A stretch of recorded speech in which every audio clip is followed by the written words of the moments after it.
Salutare toată lumea, astăzi suntem la sediul celor de la Space Otters, prietenii noștri super buni și chiar vrem să aflăm în ce sediu lucrează, cum lucrează și cum își împarte echipa, că suntem și noi curioși. Haideți! Stați să închidem repede poarta.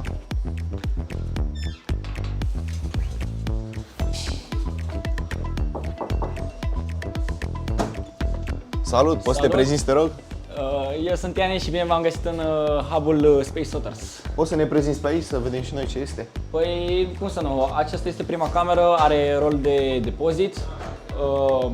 Aici ne depozităm noi tot ce nu folosim în momentul de față. Avem acum roll-up-urile pe aici, un televizor. Pe această masă mai avem lucruri mai mici și această mașină de bancă pe care o folosim pentru a da găuri în plăci de metal. Cu punga asta cu sticle, ce este aici? Aici este un colț în care noi vrem să reciclăm cât mai mult. Această pungă de sticle este orice apă și ce mai bem noi de plastic punem în acea pungă și pe altceva reciclat. Super, super. În colțul acesta avem foarte multe piese cumpărate, de la motoare la piese Gobilda, la plăci de bidate și așa mai departe. În următoarea cameră este mai mult un fel de hol. Avem în partea mea dreaptă imprimantele. Voi băieți ce lucrați aici? Momentan am pus un integ la metal și brelocurile Interesant. de Canada. Ce imprimante sunt acestea? Avem două imprimante Creality K1, sunt imprimante foarte rapide, își fac treaba pentru noi. Și mai avem o imprimantă mai mică pe care atunci când acestea sunt ocupate cu piese pentru robot dăm brelocuri. Pe raftul acela ce aveți? Pe aceste rafturi avem o mare parte filament și scule pentru imprimante, să fie la îndemână.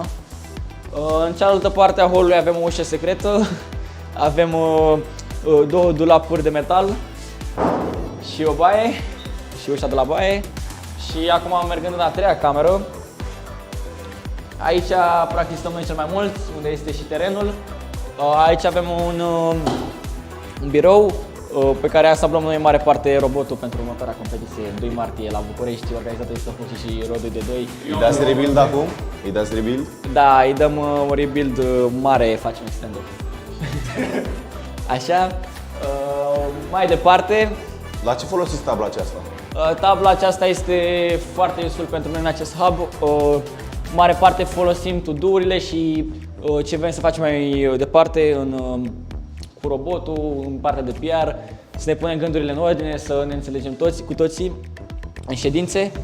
După aia avem acest raft pe care ținem lucrurile cu care mergem la competiții, spre exemplu stickerele pentru robot, nu știu, stickerele noastre, avioane și așa mai departe. Șoricii, cei mai importanți. Așa, în colțul celălalt, în colțul din stânga, unde stă programarea, avem un birou care de obicei se programează, driver hub, controlere și peghiță. La ce lucrezi acum?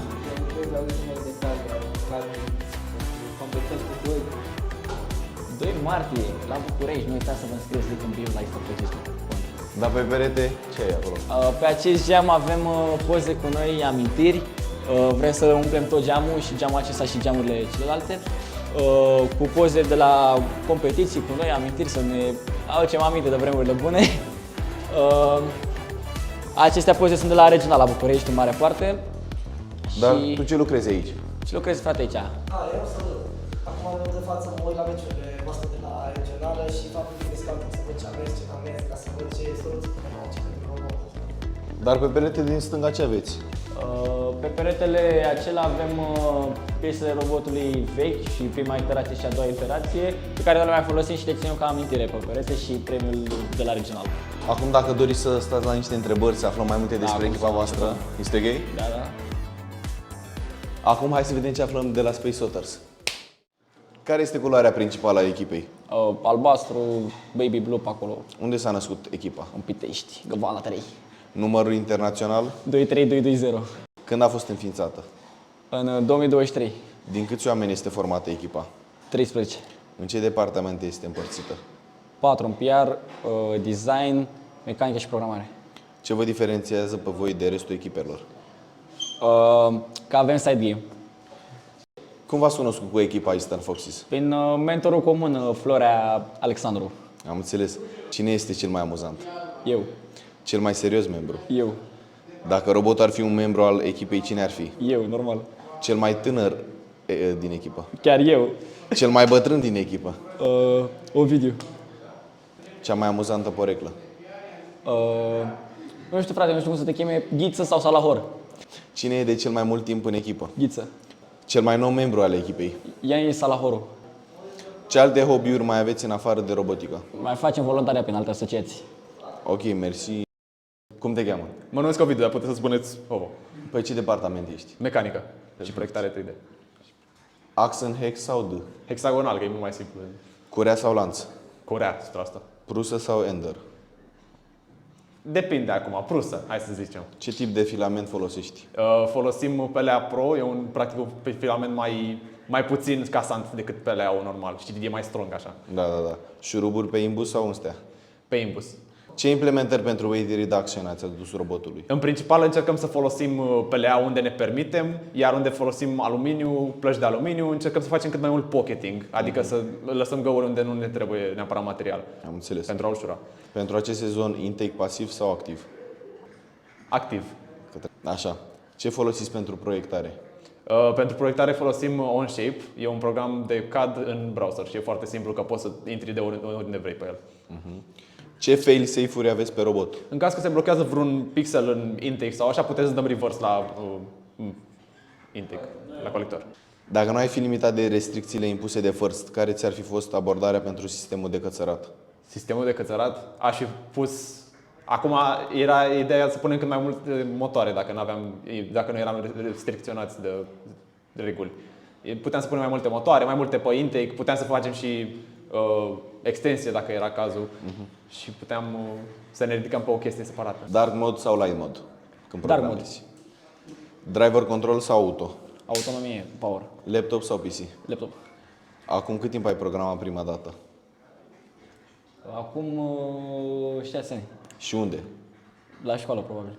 Primul limbaj de programare? C++ sau Scratch. Cum a fost prima experiență în programare? Urât, n-am să zic nimic. Cine te-a ajutat cu sfaturi pe parcurs? Mihai Diaconasa, programatorul nostru. Cât timp aloși programării unui robot până în competiție? Seara înainte de competiție. Limbajul de programare preferat? C++. De câți oameni ați avut nevoie să vă programați robotul? 3. Ce îți place cel mai mult la programarea din FTC? Pentru că poți să vezi practic ce-ți face codul mereu. Când programezi, asculți muzică sau full focus? Muzică în blană.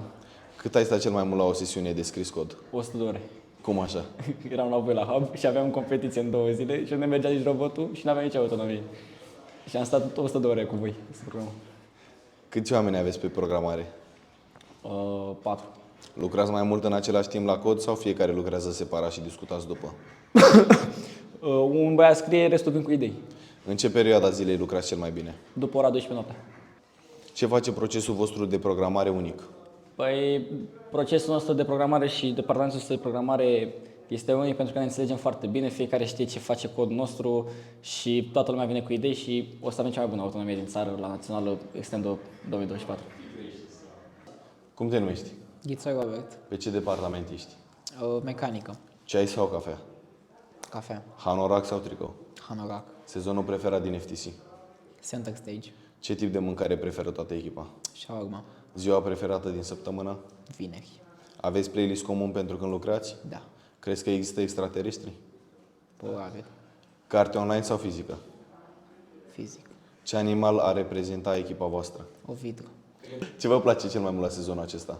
aruncarea avionului, Ce nu vă place la sezonul acesta? cățărare, Un lucru care nu v-ați fi așteptat la sezonul acesta? forma elementelor de joc, Ce elemente din sezoanele trecute v-au inspirat în designul de anul acesta? conurile, Ce vi se pare cel mai diferit sezonul acesta de cele precedente? autonomia, Ați încercat să vă atrageți prietenii către acest domeniu? da, Ați reușit să faceți asta? da, Cum atrageți sponsorii? prin rezultate, TikTok sau Instagram pentru TikTok. promovare? Ce întrebare auziți cel mai des în legătură cu robotica? despre AI, Și ce răspuns dați? Păi spune că n-am nicio legătură. Materie preferată la școală? Fizica. Ce personalitate importantă din domeniul STEM ați vrea să întâlniți? Pe fondatorul First. Snack-ul preferat când lucrați la robotică? Covrigi. N-ar fi amuzant să existe un robot care să creeze glume? Ba da. Ce melodie vă reprezintă echipa? Monșel. Pauze multe și scurte sau lungi și puține? Mauze mult și scurte. Care a fost cea mai grea parte la începuturile echipei? Adunarea bugetului inițial. Și cum ați reușit să combateți asta? Prin prieteni și familie, dar și prin sponsori unici. Cum reușiți să comunicați eficient între departamente? Păi suntem foarte buni prieteni și știm exact ce vrem unul de la altul. Ce departament beneficiază de fonduri mai multe? Mecanica. Cum integrați noi membrii în echipă? Îi aducem să muncească alături de noi și așa ne creăm o conexiune mai bună cu ei. Ce este cel mai important în organizarea unui eveniment al vostru? Deadline-uri, sigur. Cum v-ați găsit sponsorii de anul acesta? Prin performanțe. Unde vă poate găsi lumea interesată să află mai multe despre voi? Pe Instagramul nostru. V-au plăcut cele 100 de întrebări? Da, și vă mulțumim frumos pentru Și noi oportunitate. îți mulțumim.